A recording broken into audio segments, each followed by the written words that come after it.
An epic adventure is about to begin. And today we are in the city of Lanzhou, the capital of Gansu province, which is also known as the Wild West of China. And you might be wondering, why would we cross half the country to get here? Well, that's easy, because here you can find the most delicious noodles in this country.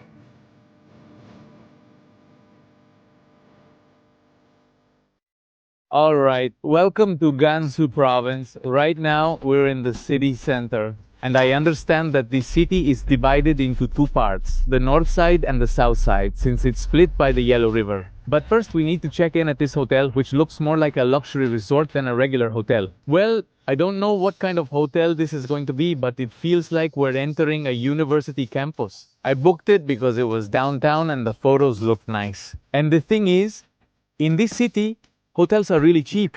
I was checking the prices for the Hyatt Regency, for example, and they're around 400 yuan. But Lanzhou isn't a very touristy city, and it's also considered a second-tier city. In 2008, this was still considered one of the poorest cities in China. In fact, the first subway line wasn't inaugurated until 2019.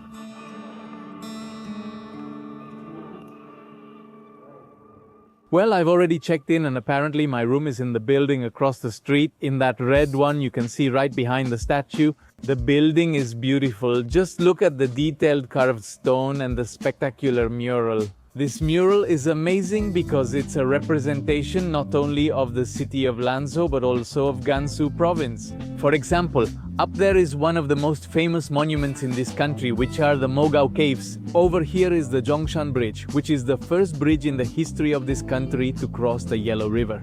Up there are the Flying Sisters, or Feijie, who are part of one of the most popular legends in the region. And each of these images is a representation of the local culture that we will get to know over the next few days.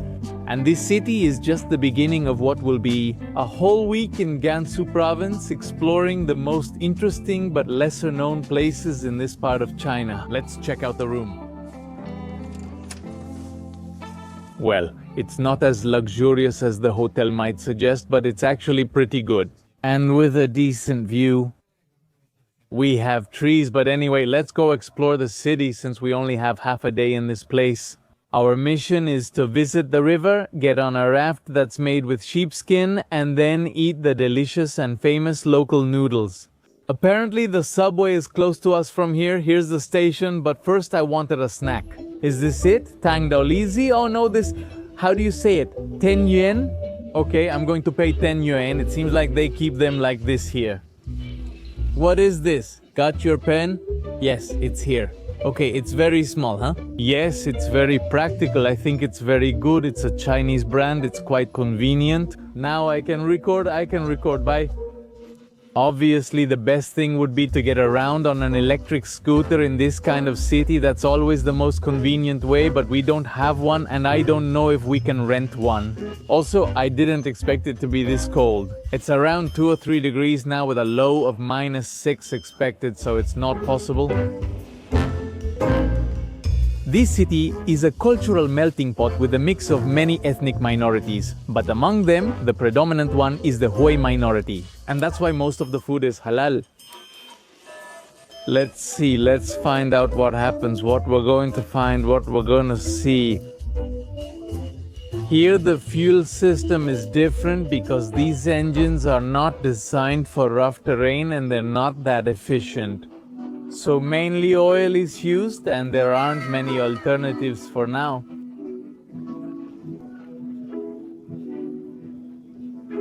But wait a couple of years, because here you'll have 5, probably 10 lines. It's the same thing that happened when Noelia and I moved to Suzhou. When we arrived, there were only 5 subway lines, and now I think there are 10. Honestly, the subway isn't much different from those in other cities. And if there's something the Chinese are good at, it's making all the cities look the same, because many places look alike, especially the old towns. But in the northwest, which is where we are, you find things that are much more different.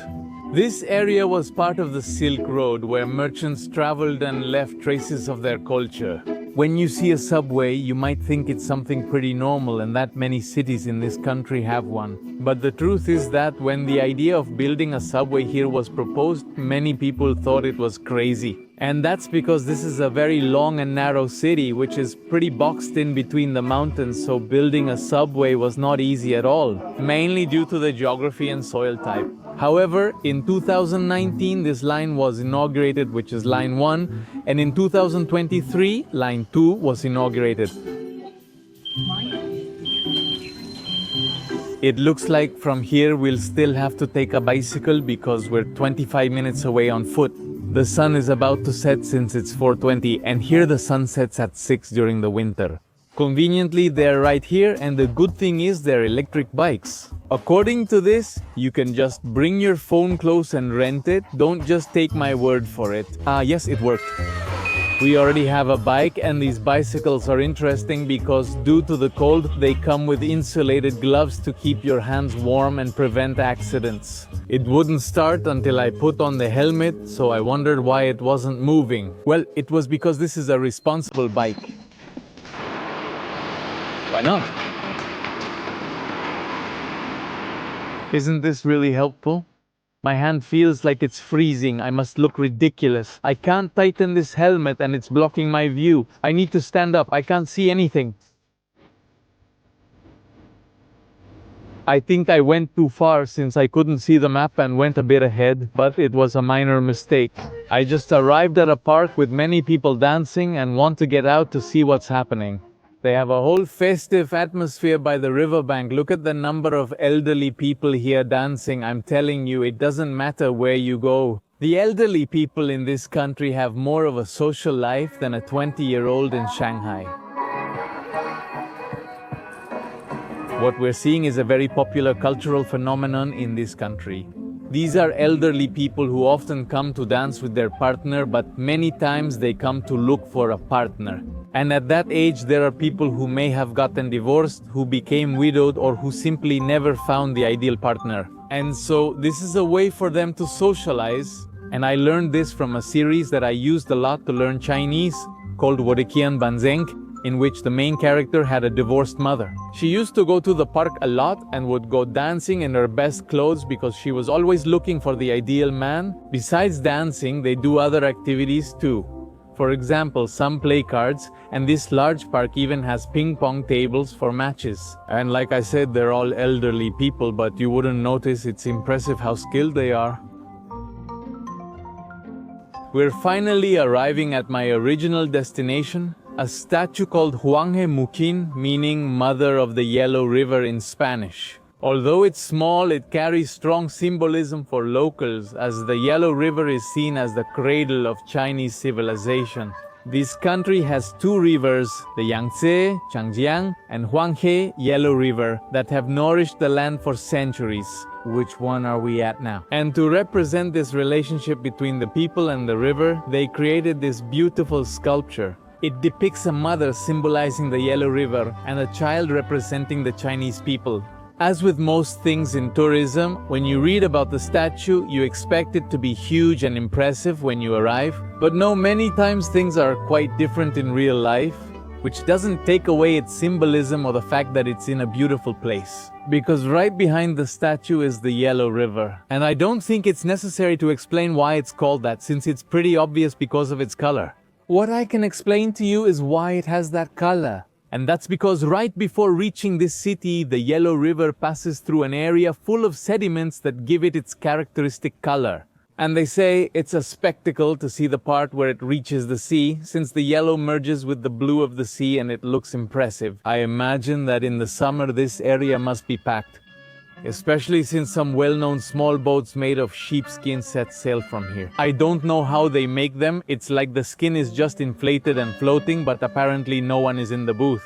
It's curious. You can tell someone lives here by their bed and fridge, but they're gone, maybe in the bathroom. And it's not expensive to get on the raft. Look, 100 yen. Let's get closer. Here's the raft I was telling you about. It's made with sheepskin. Wow, it feels strange, like tough leathery balloons, and there are several These sheep had to give their lives so that this raft could be made. They can be patched if punctured. For example, this one already has a puncture, so you can patch it. Can someone still get on?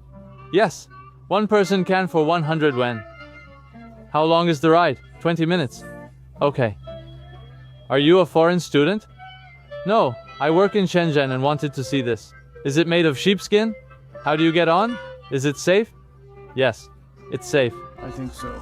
I hope it's safe, though some river sections look intense, especially with the cold. I don't want to end up swimming among sediments. Where are we going? Where are we going? Where are we going now? Well, here we go on our lambskin raft. How many years have you been here? I've been here for about 6 years. 6 years. Yes. I'm a local, yes, I'm from here. It's very beautiful. I've heard this is the most delicious bread in China. Delicious bread? Yes, there are local people here. There are also different languages. I'm going to tell you something. Okay, tell him. Where are you from? What do you mean? Why are you coming here today? Say it again. Are you coming here to eat or what? He's speaking in my dialect. Which is it? I don't know. This is very famous. You know why? Because there are people who come from 200 kilometers away to here. Wow, 200 kilometers. Oh.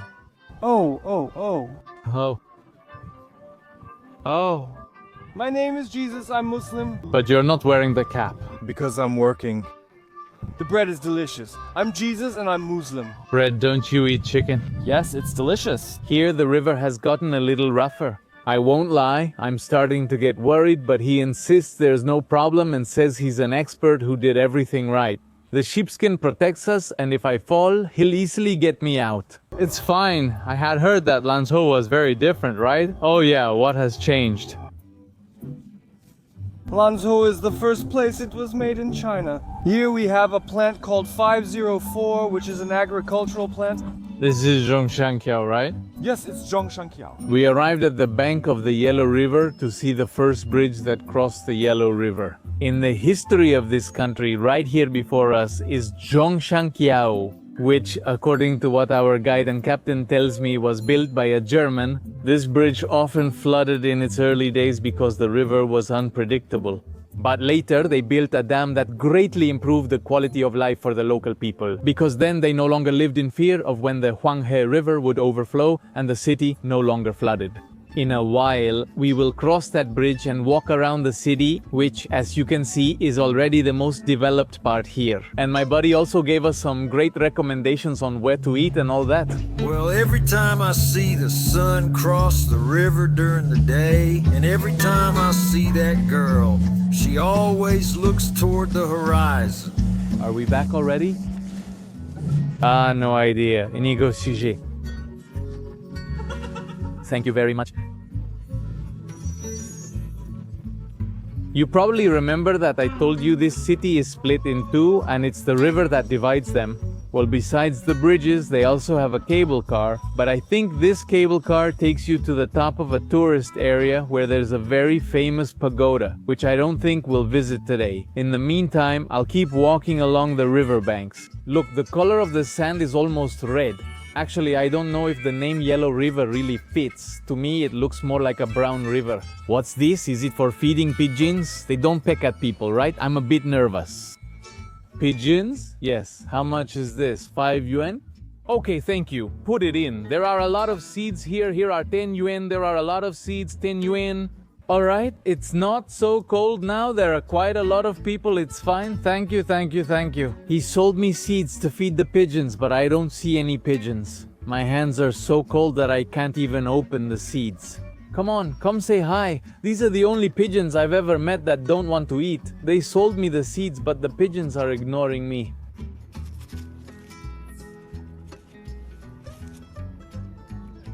Well, there's no doubt that life here must be pretty pleasant, especially in the summer, because with these views, the Yellow River's so calm, and the fact that you're surrounded by mountains, it makes this a pretty peaceful and pleasant place. And I would love to be able to stay here for a while and go for a run in the mornings along the banks of one of the most important rivers on this planet. Visiting is better because living there makes you take it for granted. That's what happened to us in Yangshuo, a beautiful place that seems dreamlike but eventually feels ordinary. It's like you don't even know where you are now. And now when we visit, every now and then we get that feeling back as if it were the first time. We've arrived at Zhongshan, the city's most famous bridge and likely its main attraction as it connects to everything else. Crossing the river lets you go to the pagoda or reach the statue we visited earlier. You can also take the skin raft, which drops you off nearby, and many people go there for tea when it's warm. So people wait until 6 o'clock to come and record the sunset, which unfortunately we missed, but we got to record it from the beach, which isn't bad at all. Even so, this bridge is very beautiful because it's very well decorated, with red lanterns like the ones you usually see during Chinese New Year. But apparently here they're permanent and give it a very beautiful look because it's the only bridge in the whole city that's like this. But anyway, as I was saying, it was built in the year 1907 and finished in 1909 according to the captain of our raft. It was built by a German and it was the first bridge built over the Yellow River and it's still in use. People use it every day to cross to the other side of the city, but it seems that it's mostly for pedestrians because not even bicycles are allowed. Good morning from Lanzhou. This morning we're going to look for the most delicious noodles in China and probably some of the tastiest on the entire planet.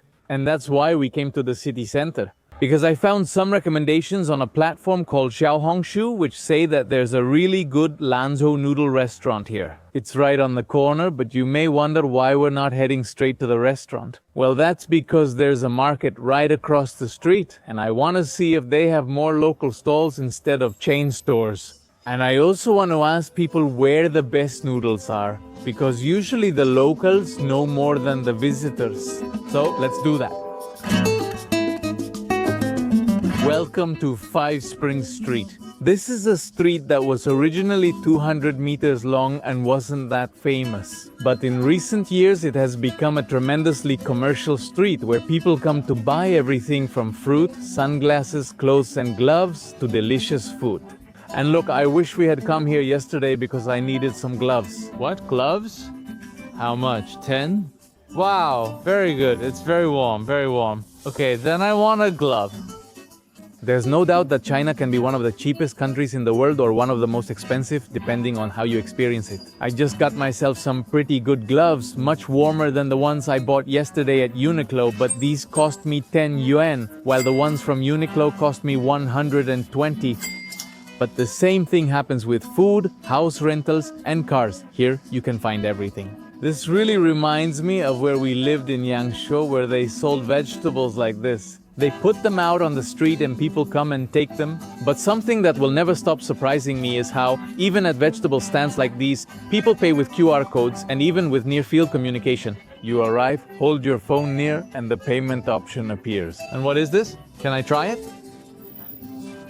Yes, you can. Can I get a small bag? Yes, I'll take one. How much? Are these 2 cooked? Different flavors? Is this one sweet? Yes. Then I want the sweet one, the 5 yuan one. Are you from Xinjiang or Lanzhou? Are you local from Lanzhou?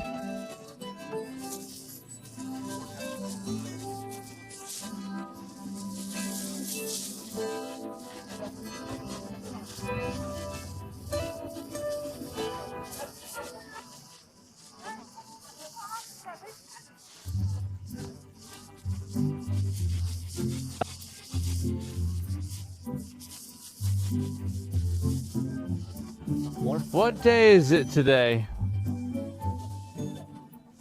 Today is Church Day, Jesus Christ about the day. the Church of Jesus Christ of Latter-day Saints. Where do you scan it? Can you scan it anywhere, even on the street? Okay, so it's only done today. On other days, like tomorrow or the day after, you can't do it anymore? What? Do they remove it for... To turn it on the day of... On Church Day? He told us that people burn clothes, burn symbolic money, and light incense. Look, shredded meat. This is shredded meat? Shredded meat? No, it's not shredded meat. This is shredded meat, But there's no shredded meat here. Right? Because I'm a foreigner? I don't understand. I've never heard that before. Okay, because you're a foreigner. So do foreigners do this too? Pig... Okay, fine, because I'm understanding. It's different in my country. Where are you from? I'm from Mexico. In Mexico, people don't speak English, they speak Spanish, and most people are Christian. Are there Muslims in Mexico? Yes, there are Muslims, but they are not originally from Mexico. There are some, of course. Salam alaikum, right? So do you also say that you are a foreigner? No, I am a foreigner. I am from Mexico. Yes, I am a foreigner. What's the difference between a foreigner and a Muslim? I paused to ask something obvious just to be sure, since I wasn't sure if maybe it's like Christmas, which isn't only celebrated by Christians and Catholics, but has become a popular holiday. And he told me, no, obviously not. For us, it's just a normal day. And then he said, how do you not know that? You must be Muslim, right? And I told him, no, I'm a foreigner. And he said, oh, wow, you're a foreigner. And it's because a lot of people confuse me with someone from Xinjiang or with a Chinese Muslim. They say we look alike in a certain way. Hey, do you eat halal food? Which kind? Plum milk? Is it good?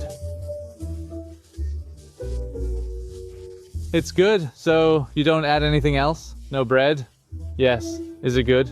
Do you drink it just like that? Do you add sugar to this? It's very strong with sugar. Today, they didn't add any. Look at how they bring the milk. 3 UN per bag. They bring it here in a little tank on their electric cart, and here they sell you the milk.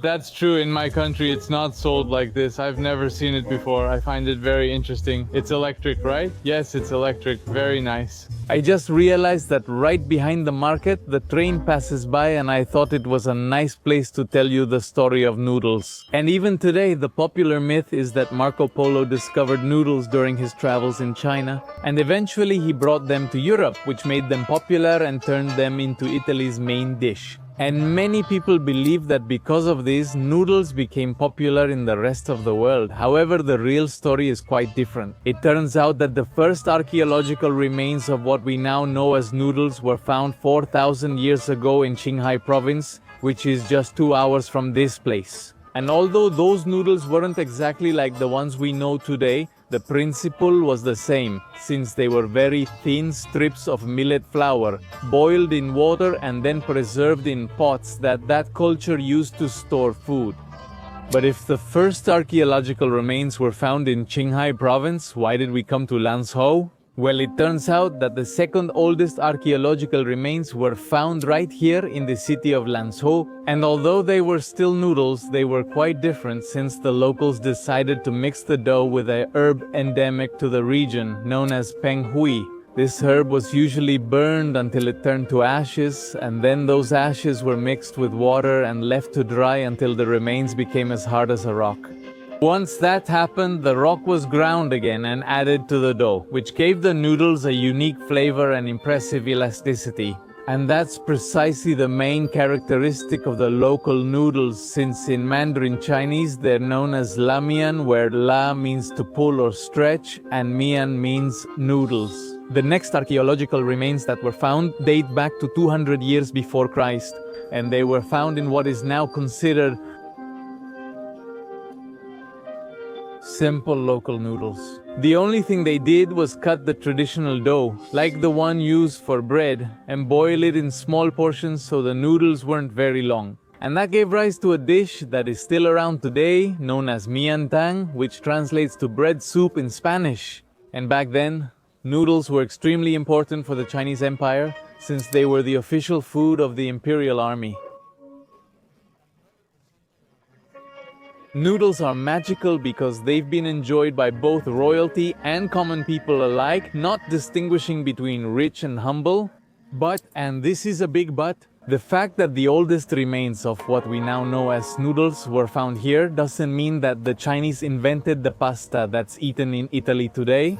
In the Balkan Peninsula, archaeological remains dating back to 1000 before Christ were also found, of what eventually became another type of pasta. In Africa, remains were found of what is known today as couscous, and yes, couscous is also pasta.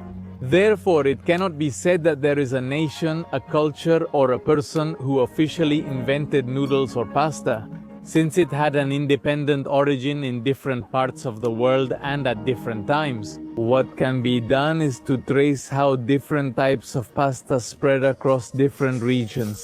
For example, what is known today as ramen in Japan undeniably has its origin in China. And interestingly, one of the reasons why today it is one of the most famous dishes in Japan is related to religion.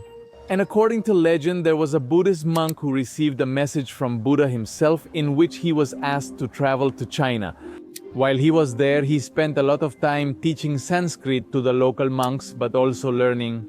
And among the most important things he learned was the recipe for the famous local ramen. And of course, when he decided to continue his journey and reach Japan, one of the first things he shared was this recipe, which the Japanese received as a sign from Buddha himself and adopted as part of their national cuisine. Over time, they adapted the recipe, and today Japanese ramen has its own identity and is delicious. But it can't be denied that its origins are precisely in this region. The noodle culture is so important in this country that many interesting stories, legends, and myths have emerged. Like the myth of Emperor Wu. In a time when people believed you could determine how long a person would live, according to the length of their face, which in Chinese is pronounced the same as the word for noodles, this emperor had a short face which was considered a bad omen. And because the Chinese word for noodles is the same as the word for face, the emperor thought that if he couldn't have a long face, at least he could eat very long noodles to prolong his life. He ordered the creation of the longest noodle ever. And from then on, every year on his birthday, he would eat a bowl of what is now known as shumian, the longevity noodle.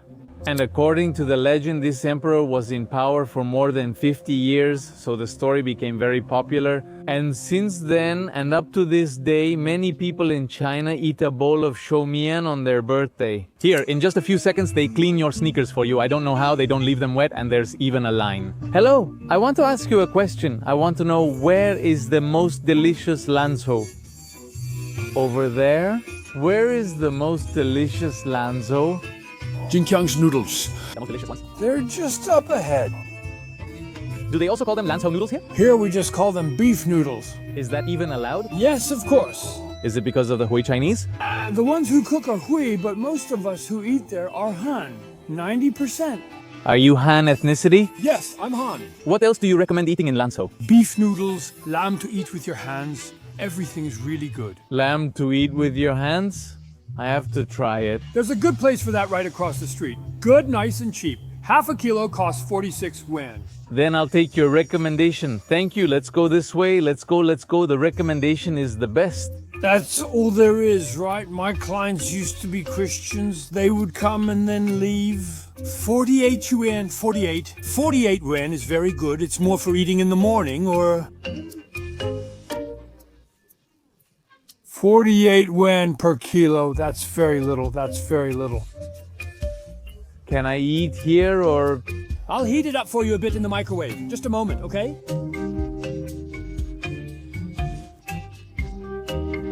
I'll heat it up for a few minutes. It'll taste good. You won't need to buy more this afternoon. Some meat is enough. That's 78 yuan. 40 per kilo. Wow, very good. Very, very, very good. Very good. Very good. It's okay, it's okay. Oh, from the front. Yes, forward. I want a piece of meat, a lemon, 22. It's ready. He says it right. I'm going now. See you later. He's going to give beef. It's thrown, okay? Look, here you can choose your secret ingredient. He already gave us 2. That's great, and this is where the magic happens. It seems simple, but they handle everything manually. How long do you think it would take me to learn to make noodles like you? 4 or 5 years. It's truly an art. Alright, now we're finally going to try them. They're nice and oily, they look spicy, and they smell delicious. And what I don't know is if this is supposed to go in the soup or if you eat it separately. But this is definitely beef. They sell this separately and it costs 7 more yuan. I think it's worth it, otherwise it's just noodles. But when you eat this, you have to be very careful because if it splashes, it never comes off your clothes. I've already added my beef and now we're going to add the egg, which is how it should be done. This isn't added, this is eaten separately. You stir it until it gets really intense and then you take it out because it's very hot, you blow on it and you bring it close to your plate.